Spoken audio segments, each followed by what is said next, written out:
Mire, los médicos, le decía, han pasado de ser los héroes, ¿sí? Un minuto de aplausos, a ser ahora, pues, los vilipendiados. ¿Por qué? Porque no están preparados, porque son cobardes, porque no se atreven a ir a zonas remotas, no se atreven a ir a zonas de riesgo, y porque pues estamos hablando que en México hay 305,000 médicos, estamos hablando de 2.4 médicos por cada 1,000 habitantes, que está muy por encima de la media hemisférica, es decir, de toda América Latina y del Caribe.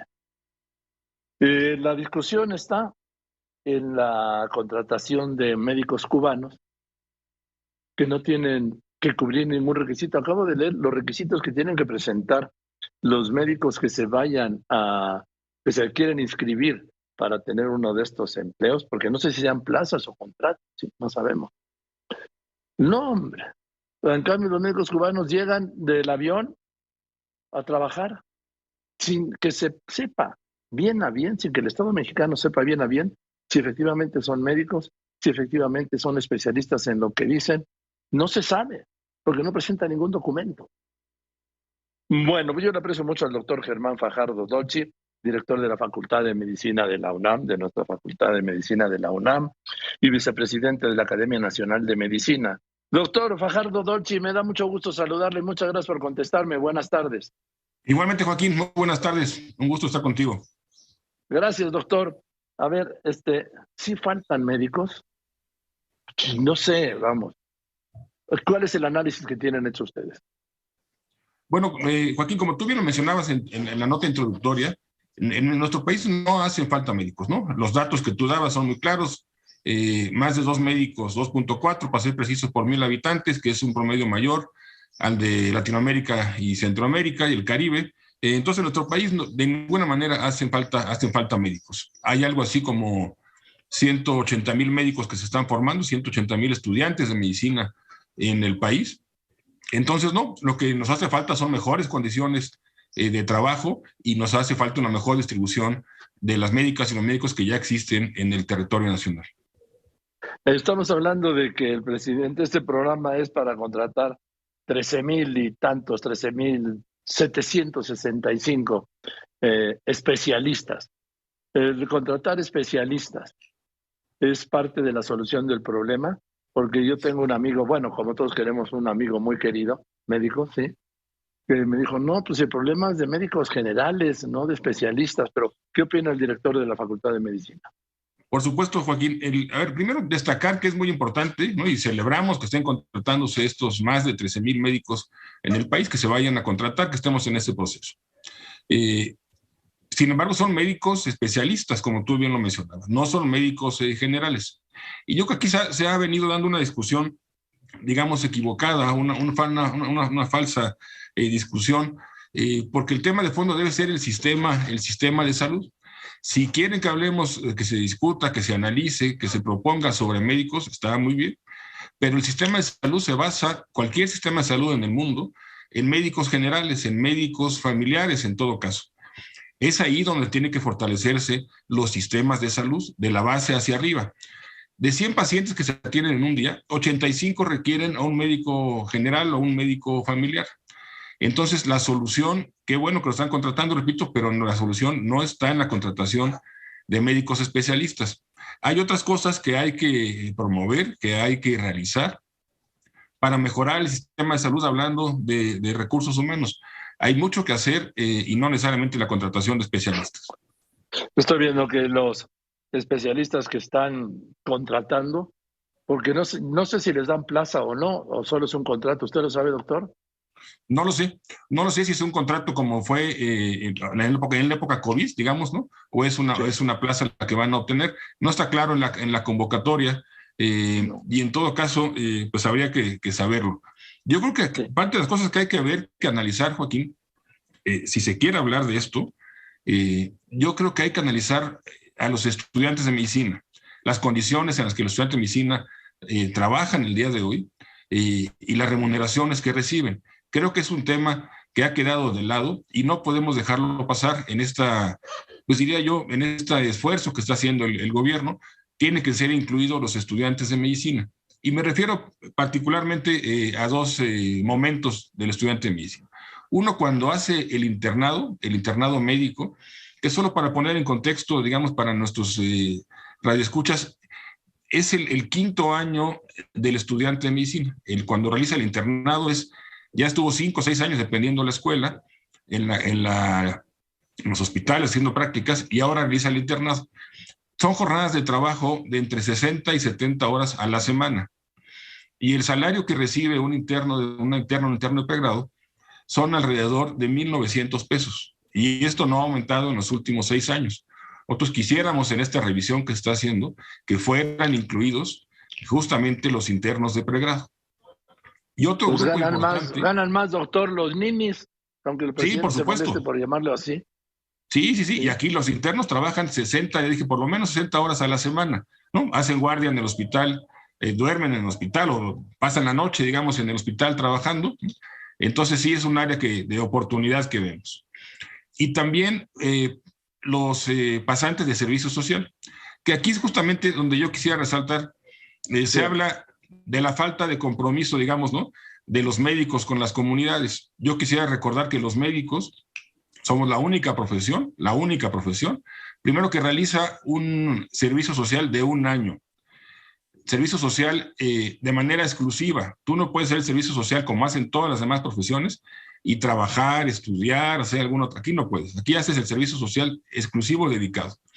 Y hay alrededor 5,000 comunidades, 5,000 estudiantes pasantes de servicio social en el país, 5,000, que están en zonas de alta marginación y muy alta marginación, y reciben 3,500 pesos por mes. Entonces tú puedes imaginar que el compromiso que se tiene del gremio en ese sentido pues es mucho más alto que cualquier otra profesión. Sin duda, sin duda. Yo cuando voy a algún hospital siempre hablo con los que están ahí haciendo el internado. Digo, ¿de cuánto es el turno? Me dicen 28, 30 horas. Digo, pero ¿cómo 28 horas? Si no están, luego después de 28 horas de trabajar y con ese estrés de un médico o de una médica, ¿sí? O de una enfermera o de un enfermero, pues no pueden rendir igual. Bueno, son nuestros horarios, me dice. Así es como ha funcionado, ¿no? Así ha funcionado, digamos, históricamente en la medicina, pero yo creo que lo que tenemos que empujar, solicitar, pedir, a lo mejor exigir, es mejores condiciones para los que realizan el internado y para los que realizan el servicio social. Estos 5,000, que solo hablamos de los de alta marginación y muy alta marginación, quien acaba financiando esta atención médica son las familias de las y los médicos, de los pasantes, porque con 3,500 pesos pues no te alcanza para mantenerte en ninguna comunidad, no te alcanza ni para ir, ni para estar, ni para regresar, ni para alimentarte, ni para rentar un cuarto, ni para todo lo demás. Entonces, quien financia la atención médica en estas comunidades alejadas son las familias de los pasantes de medicina. Sí, y aquí no hay un programa de gobierno, nunca ha habido un programa de gobierno para atender esto, doctor. Y son los 3,500 pesos cuando les llegan a tiempo, además, doctor. Ya, claro, sí, porque se tarda, por supuesto, en el proceso, ¿no? De poder, había un problema estos días justamente en Oaxaca, con internos y con pasantes que no les había llegado justamente la beca, no les había llegado los uniformes, ¿no? Porque exigen, por supuesto, que tengan bata, que estén vestidos de blanco, ¿no? Pero los uniformes no se les proveen en algunos casos o no se les ha proveído con el tiempo adecuado. A ver, doctor, si no surten los instrumentos, ni las medicinas, ni la infraestructura elemental que necesita un médico en esas zonas, ¿qué menos les van a mandar las batas o los uniformes? Sí, por supuesto. Lo que tú mencionabas al principio, que es la discusión de fondo, digamos, del sistema de salud, los doctores, el personal de salud es una parte importantísima, por supuesto, pero hay otros factores que han estado olvidados y lejos, digamos, del discurso y las acciones, sobre todo, que tienen que ver pues, con los condicionantes sociales de la salud. Se ha dicho que los cubanos justamente pues vienen a la zona de Guerrero, ¿no? A la montaña de Guerrero, que sí, es donde se ha mencionado. ¿Cuántas casas en Guerrero, por ejemplo, ¿no? ¿Cuántos guerrerenses tienen agua en sus casas, ¿no? Es como la mitad, ¿no? La mitad tienen agua. Sí. En estas localidades de menores de 2,500 habitantes, ¿cuántos tienen piso firme? Pues 1 de cada 4 no tiene, ¿no? ¿Cuántos tienen drenaje? Pues tampoco, ¿no? Ninguno. Y entonces, imagínate que qué bueno que hay especialistas, pero hay otras cuestiones sociales, pues que hay que arreglar antes o de manera paralela, ¿no? Junto con la atención médica.